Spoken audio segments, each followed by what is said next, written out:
বিদ্যুতের ঝলকানিতে আকাশে যেন যুদ্ধের ঘোষণা। কলম্বোর রাস্তায় ঝুম বৃষ্টি, প্রকৃতিও যেন একাত্মতা প্রকাশ করছে ক্রিকেটের এই মহাযুদ্ধে।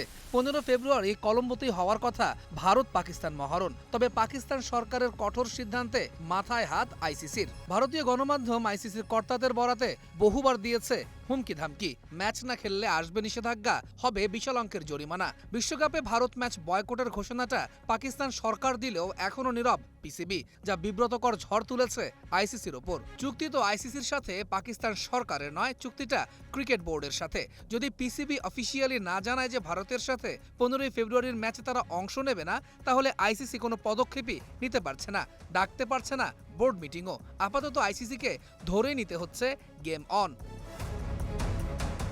কিন্তু পাকিস্তান সরকারের সেই বার্তাকে আমলে নিয়ে আইসিসি থেকেও একটা বিবৃতি এসেছে, যাতে মিশে আছে হুমকির সুর। তবুও নীরব থেকে যেন রহস্যের পর্দা টেনে রেখেছে পিসিবি।